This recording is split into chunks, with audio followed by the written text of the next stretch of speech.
Oh, I'm sorry, I didn't see you there. Hi, welcome to Beryl's International Coffee Shop. We serve coffees from all around the world here. What can I get you? Un cafecito. A cafecito? Great. Citrus coffee. A citrus coffee. Got it. A flat white. A flat white. Cool. 2 more, let's hear it. The name is Café Pedrocchi. A Café Pedrocchi? Okay. Oh, I haven't made that one in a while. It's Cà Phê Trứng or egg coffee. Oh, I have not made an egg coffee in a while. That will also be fun. All right, give me around 20 minutes and I will get these all out to you guys. I would like to thank Trade Coffee for sponsoring today's episode. Trade Coffee is a subscription service where every month you'll get a different bag of coffee from roasters all around the USA. On their website, you can take a quiz if you're not sure what kind of coffee you like, and they will tailor the coffee choices to your taste. They have relationships with over 55 roasters all across the United States, so there's tons of different options for you to try. Every bag ships within 48 hours, and you can decide how you want your coffee, whole beans or a specific type of grind. Here at Beryl's International Coffee Shop, you'll find tons of different roasters that you can get through trade. The smells when they arrive are amazing, which is why our coffee shop smells so good. Ooh, that smells good. If you want to try Trade Coffee at home, and I suggest you do so you can make all of these different international coffees in your house, you can go to drinktrade.com/Beryl, and that will give you $15 off your subscription choice plus a free bag of coffee. The link is here and in the description below. Okay, didn't forget your order. I am going to make them right now.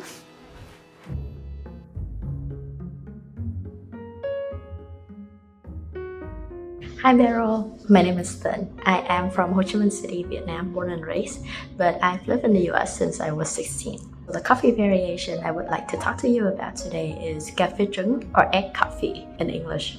So story has it that in the 1940s, when milk was scarce during the war in Vietnam, a bartender in Hanoi found a way to use egg and sugar as a way to replace the dairy in his coffee. And now this coffee is still being served at the original location in Hanoi. The little whisk was great, but I need something a little more powerful, so we've upgraded.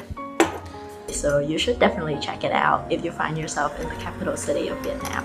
So this drink involves beating egg yolk specifically, with a lot of sugar until it becomes fluffy and silky and foamy. Thinh said to use something called a Fin coffee filter, which is in essence a pour over, and I do have this one made by Pour Over that I'm going to use. I'll leave a link in the description. It's really pretty, and pour over coffee I always feel like is really fancy, but this one's actually pretty easy to use. So let's make the coffee. The one thing is it's helpful to use a scale, so like I'm gonna use a scale for my coffee. Our coffee shop takes coffee very seriously. Then you pour strong brewed Vietnamese coffee on top. Oh God. Beryl, this coffee shop is gonna get closed down. The result, it tastes a little bit like tiramisu without the lady fingers. So it's very creamy, it's decadent, really sweet from the egg and sugar, but also balanced by the bitterness in the coffee. So it's really, really good, and it's not eggy at all. Egg coffee is a really special treat that I always find myself getting when I come to visit my friends or family in Hanoi. So I have great memories just sitting in a tiny coffee shop enjoying this drink. Pour over coffee always looks so pretty, and the dripping is so relaxing. I think egg coffee is really emblematic of Vietnamese coffee culture as a whole, because you really need to take your time to savor it, and you can't really rush it anywhere. Nowadays, I think to-go coffee is becoming more common because life is getting fast-paced, but most Vietnamese people still think of coffee as a way to sit down, to slow down. Whoa. Okay, that's freaking rad. And enjoy a little bit of downtime with their friends or family or other connections in their life. It tastes like a beautiful hug in a mug. It's also a slice of Vietnamese history that you're getting to try. 1, 2, 3, vô! Cheers, Thinh. This is super cute. Also, it's made cuter by my mug. I think I'm gonna give this a little stir though, so that it's not just a spoonful of egg. It's so good. It's so surprising because you know that you're drinking egg yolks, but it tastes like frothed milk that's been sweetened with condensed milk. It's just such an interesting and fabulous drink, and especially when you consider the history of how it came to be, I think it makes it even more interesting. Oh, wow. This is surprising. It does give you a froth lip though. I made a similar drink from southern India that also used eggs in place of milk, but I kind of like this version more. It's just sweeter. I also think that the stronger coffee mixed with the sweetened egg froth, it's a really, really good balance. I would recommend trying this. You do need to beat it a lot. My little tiny handheld beater, it did not do it. And I think it took, honestly, like 7 minutes. Oh, okay, that definitely changed color. I think it needs to be a little thicker. Maybe more to get the eggs to the right color and consistency. They lightened in color so much, and I almost think it tripled in size. If you're gonna try this at home, use a hand mixer if you can. Oh, I also said the other was a hand mixer. You know the difference, you saw it on the video. This one I love. It's so good. It's just so good.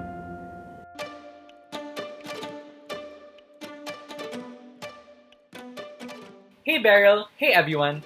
My name is Balagtas. I was born, raised, and currently live in the city of Manila, the capital of the Philippines. Today, I'd like to talk about a very simple coffee recipe, which I like to call citrus coffee. It doesn't really have a Filipino translation because it's not a uniquely Filipino recipe. Essentially, it's 3 ingredients. A cup of cold coffee, a few teaspoons of your favorite citrus concentrate. I like to use Calamansi since Calamansi is our local citrus fruit. Simple syrup is actually really easy to make. I see it being sold all the time. To make it, it is literally 1 part sugar to 1 part water. So I'm doing 1 cup of sugar to 1 cup of water. And that's it. Just dissolve it in hot water. But you can use any citrus concentrate that's available to you, like lemon. And finally, some sugar or a sugar substitute. This can keep in your fridge for a good long while, so it's nice. You can make it and just have it for a rainy day. A coffee, a juice, a cocktail, whatever your fancy is. What I like about citrus coffee is how refreshing it feels. Usually, I'm a fan of iced coffee, and having citrus fruit in my coffee, it gives me a very fresh feeling, especially here in the Philippines where the heat is sweltering like all year round. Citrus coffee, the Philippines is actually one of the few countries that grows all 4 varieties of commercially available coffee. So a lot of us do drink coffee on a daily basis. It was only recently that cold coffee emerged here in the Philippines. With the rise of cafe culture and the rise of various international cafe franchises, people start to hang out in cafes. We spend a lot of hours just socializing and just bonding over friendship and just simply the good coffee. I have never had coffee with citrus in it, but I know that I love the taste of Calamansi. I've used it on the channel before, but I like that Balagtas said that you can use any type of citrus, so orange juice, lemon juice, lime juice. What's more citrus? Pomelo juice? Anyway, I don't think I've ever had an effervescent coffee, but I will say I am 100% team seltzer over flat water. Any day of the week, any moment of the day, nonstop, forever and ever. I love seltzer. It would give you a bit of a taste of what Filipino coffee and Filipino citrus is like here. Tagay! Balagtas, cheers. I'm curious.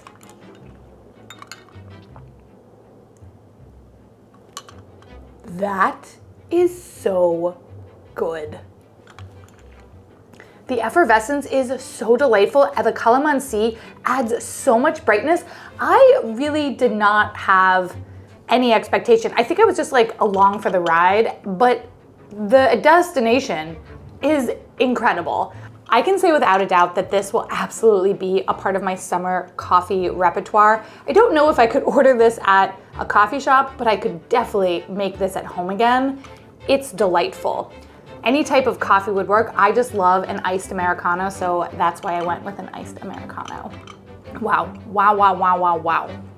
You guys should all really try this. Whatever type of juice you want, but I would definitely try this at home.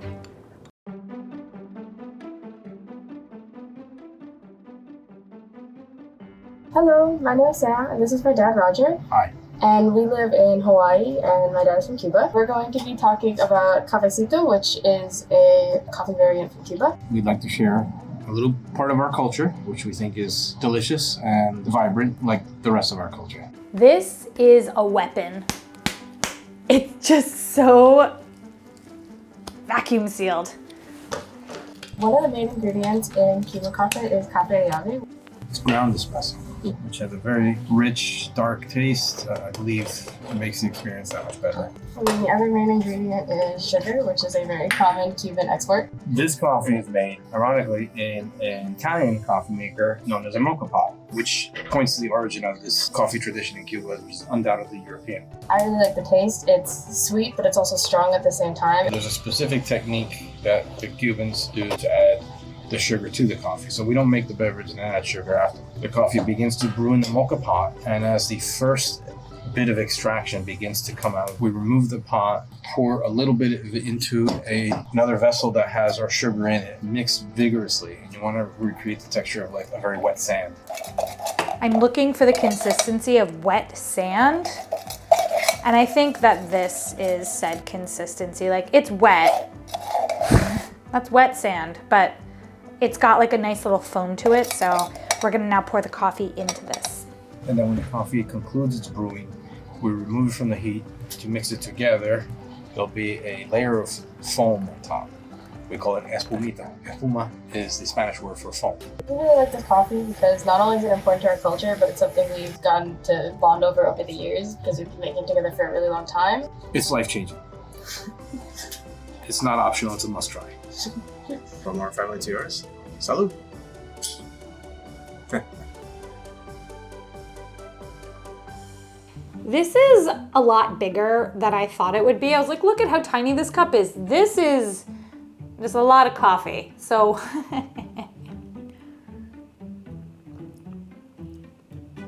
I like it. Okay, the truth is, I had to add extra sugar because when I poured in the drop of coffee, it was more than a drop of coffee, and I needed a wet sand texture. I still think it needs more sugar. And you know what? This is gonna be sweet. That's okay. I think this one's good. Okay, really don't, just put a drop of coffee in when you're doing this. So this is sweet. But I also like a sweet and strong coffee. I like using my mocha pot. I like seeing the coffee percolating out of it. It was interesting to use that early bit of it into the sugar, and that's something that I've never done and never considered. I will mention that I was recently in Cuba. It was a really interesting vacation. I feel like I learned so much about the country's history, its complicated relationship with the United States, and I did have a lot of Cuban coffees while I was there. And learning how to make it, I think, makes the experience that I had back then feel a little bit more special, because when I was there, I was just drinking coffee. I didn't really know what went into it, and now I do, and I appreciate learning that. This specific coffee that Sam and Roger recommended, I was able to find on Amazon. It was a brick coming in, super vacuum sealed.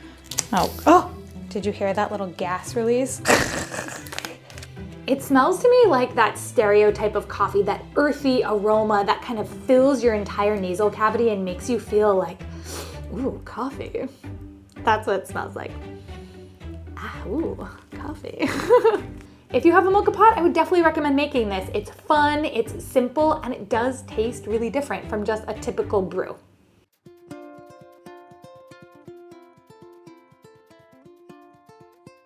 Hi, my name is Giulia, also known as All-in-One Giulia, and I'm originally from Italy. The coffee variation I want to present to you today is actually one that is really close to my heart because it was created in my hometown, Padua, which is located in the northeastern part of Italy, really close to Venice.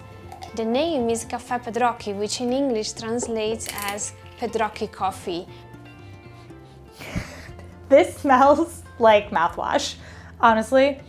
It's so minty. I need to taste it, but I feel like you don't. Can you see how green that is? But it's sweet. I kind of like that. It's like a sweet mouthwash, but in the best way possible. The Pedrocchi coffee was born in the Pedrocchi Caffè. This is really reminding me of Mary Poppins when she's giving the kids their medicine and a spoonful of sugar to help it go down. Like, look. Is that not the Mary Poppins syrup? It is.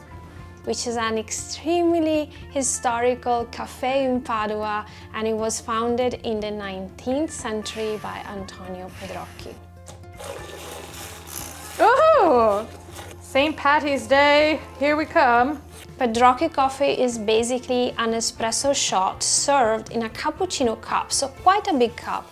And on top, it has this fresh minty cream with a splash of cocoa powder. I love that so much. Wait. Taste this. More mint? I think I could do more mint! Okay, just a little more. Just a capful more. So the way it is served is extremely important. So first of all, the quality of the blend is really high. Oh my god. I'm obsessed. This is gonna be so good with coffee. Ah!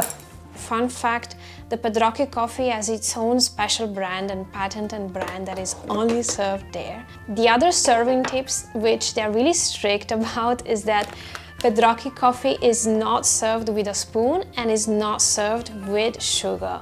Why? Because the experience is all about drinking and combining the bitterness and the heat of the espresso and the freshness and the sweetness of the minty cream on top. I like watching it brew. So you are not supposed to stir the coffee, otherwise the experience is gone. And you're also not supposed to add sugar in the coffee because the sugar is already in the minty cream on top.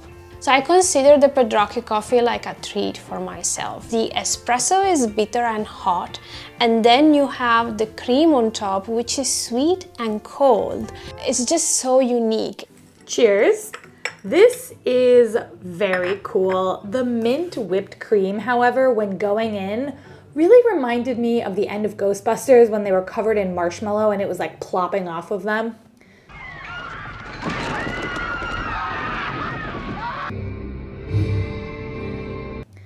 Anyway.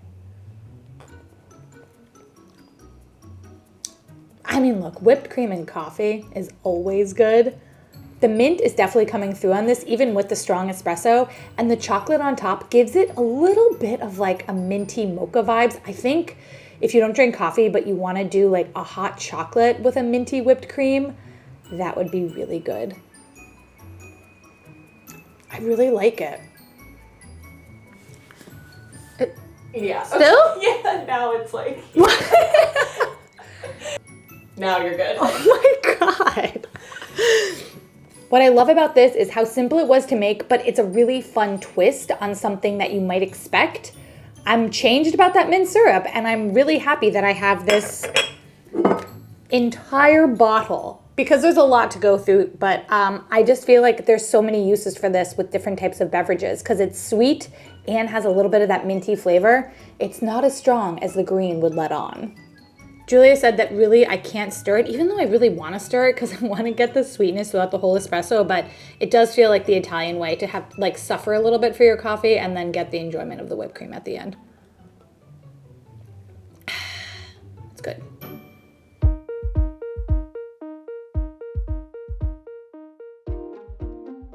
Hi, my name is Macy and I'm from Sydney, Australia. Now the coffee I have to share with you today is probably the most Australian coffee we have, and it's called a flat white. It's just a shot of fresh espresso with some steamed textured milk poured on top and about a millimeter of foam. So it's similar to a latte, but just with less foam. And I really love a flat white pretty much for how simple it is. We don't generally tend to add things like sugar or syrups. Usually we just want to taste the flavor of the coffee beans themselves, and the flat white is the perfect way to do that. The flat white is definitely famous in New York City, but I must confess that I have never ordered it. I am a drip coffee kind of girl. Even though I'm going to a coffee shop, don't judge me. I just like going to coffee shops and I get drip coffee there. You can kind of taste if it's a light roast or a dark roast. The quality of the coffee beans is the most important thing, and you can really taste that in a flat white, and that's why I love it. Flat whites are very common across Australia. I don't think I've been to a cafe that doesn't have it on the menu.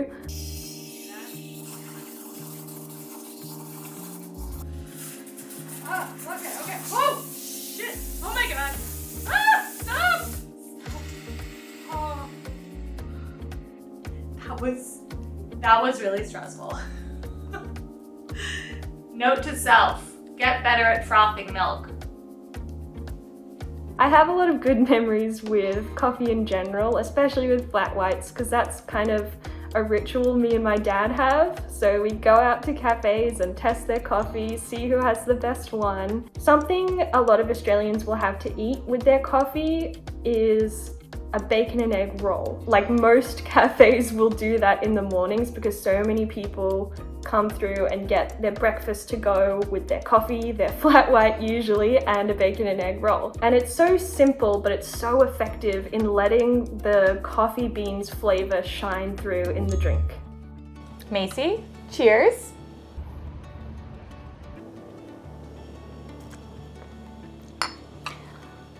It tastes great. It kind of tastes like a cappuccino, but it's also because maybe I messed up. I got really scared while I was making the milk. Ah! Oh my god! Oh my god. Oh yeah. It's in my plant. I mean, this sounds great for breakfast in the morning. Whoa. I popped a yolk. Mmm. We have these in New York City too. We call them the bacon, egg, and cheese. This just doesn't have the cheese on it. I buy one at my bodega probably once a week. It's $4. It's so good. I think that what I like about this is that it doesn't taste too milky, but it also doesn't taste too strong of the espresso. What I really love about this is the cutest toadstool cup you've ever seen in your life. Woo! I think the cool thing about this drink is that it is wholly Australian, and I feel like a lot of people know about it. I just never understood how you made it. Now that I know that it's more foam than milk, I do feel more interested to try it at my coffee shop. I want to thank all of you for coming to Beryl's International Coffee Shop. Sorry it took so long. There's only one of us working here right now, and we're a new establishment. All of the coffees are in the description if you want to make them at home. And in the meantime, I'm leaving you with another coffee episode and an episode on tea in case you're team tea. I will see you all next week. This little guy.